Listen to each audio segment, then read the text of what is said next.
नमस्कार, insider live देख रहे हैं आप। देखिए, महागठबंधन में या फिर एनडीए में सीटों का बंटवारा जो है अभी भी पेच फंसा हुआ है। कल हमने आपको बताया था कि महागठबंधन में किस तरीके से सीट बंटवारा होगा। अब ठीक उसी तरह एनडीए में भी सीट बंटवारा होने की गुंजाइश है। सूत्र बताते हैं कि दोनों ही गठबंधनों में लोकसभा को आधार बनाकर सीटों का बंटवारा होने जा रहा है। जी हां, लोकसभा के तर्ज पर सीटों का बंटवारा होगा, चाहे महागठबंधन हो या एनडीए हो। लेकिन इस वीडियो में हम एनडीए की बात करेंगे कि एनडीए में किस तरीके से सीट बंटवारा होने जा रहा है। देखिए, बताते हैं आपको। उम्मीदवार और उसकी ताकत के अनुसार 5% सीटों पर बदलाव की गुंजाइश है। अब इस बात की चर्चा हो रही है कि किस तरीके से सीट बंटवारा हो सकता है। सबसे पहले अगर बात करते हैं तो एनडीए की बात करते हैं। देखिए, लोकसभा चुनाव में बीजेपी ने 17 सीटों पर चुनाव लड़ा, जदयू ने 16 और एलजेपी ने 5 और जीतन राम मांझी की हम और उपेंद्र कुशवाहा की जो है राष्ट्रीय लोक मोर्चा ने एक सीटों पर चुनाव लड़ा था। देखिए, जदयू 16 सीट पर, बीजेपी 17, चिराग पासवान 5 सीटों पर और जो है जीतन राम मांझी और उपेंद्र कुशवाहा की पार्टी एक सीट पर चुनाव लड़ी थी। लोकसभा चुनाव में बीजेपी ने जदयू को 1 सीट ज्यादा पर चुनाव लड़ा, लेकिन विधानसभा में जदयू और बीजेपी से 1-2 सीट ज्यादा पे चुनाव लड़ सकता है। जी हां, विधानसभा में जदयू ज्यादा सीट पर चुनाव लड़ सकता है बीजेपी से, यानी कि जदयू बड़े भाई की भूमिका में रहने वाला है। सूत्रों के अनुसार जदयू 102 से 103 सीट पर चुनाव लड़ सकता है, बीजेपी 101 से 102 सीट चुनाव लड़ सकती है। चिराग पासवान की पार्टी 25 से 28 सीटें मिलने जा रही है। जी हां, सूत्रों के मुताबिक यही खबर आई है कि चिराग पासवान की पार्टी को 25 से 28 सीटें मिलने जा रही है। कैसे काम चलेगा? चिराग तो बोल रहे हैं कि मेरे चाचा उधर चले गए हैं तो उनका सीट हमको दे दीजिए। चिराग ये बोल रहे हैं कि हमको 60 सीट दे दीजिए, लेकिन 25 से 28 सीट ही जा रही है चिराग पासवान की पार्टी को।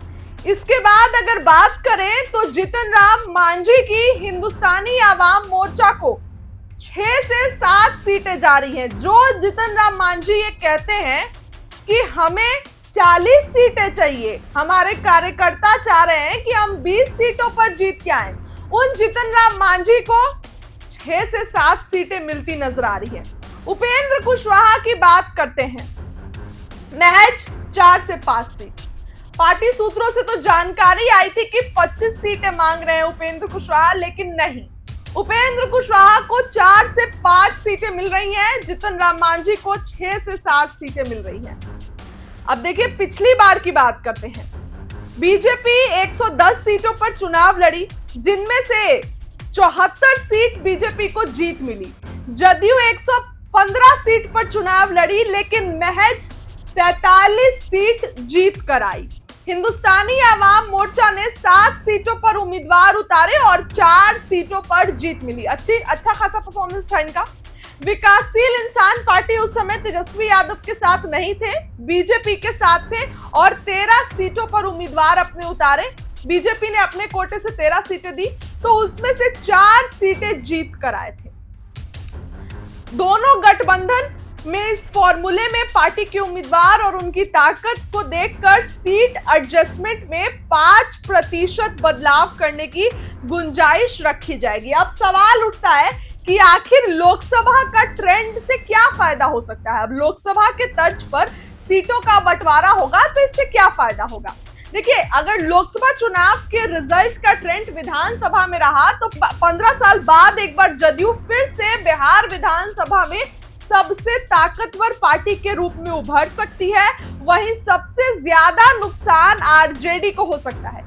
चुनाव आयोग के फॉर्म 10 के मुताबिक बिहार की 40 लोकसभा के भीतर पड़ने वाली 243 विधानसभा सीटों के आंकड़े को देखें तो 74 ऐसी सीटें हैं जहां जदयू को बढ़त मिली थी, वहीं भाजपा 68 तो आरजेडी मात्र 35 सीटों पर बढ़त पाई थी।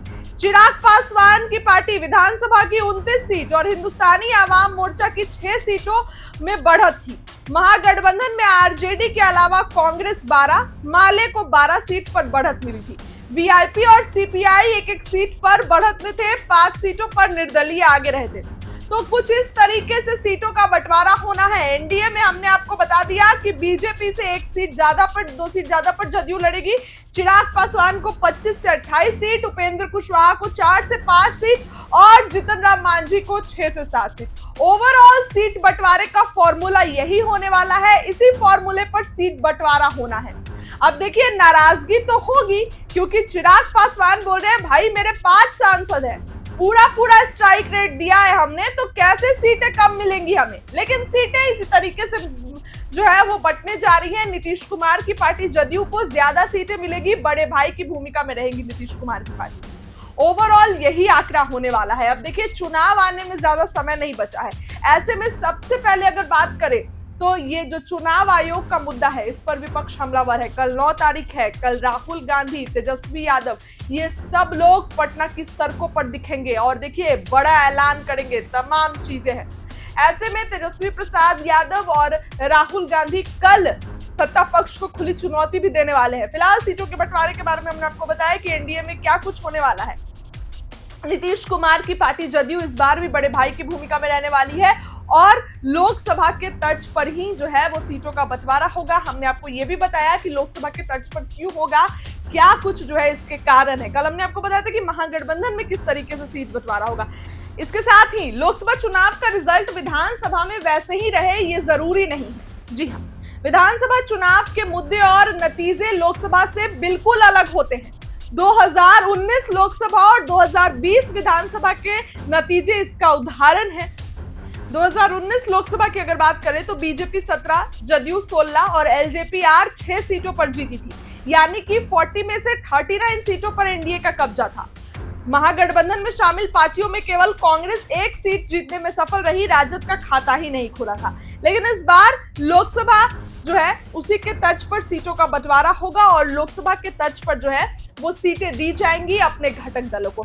देखते हैं कि आगे आने वाले दिनों में इसमें कुछ चेंजेस होते हैं या फिर और क्या कुछ होता है। इस खबर के लिए इतना ही। बहुत बहुत धन्यवाद।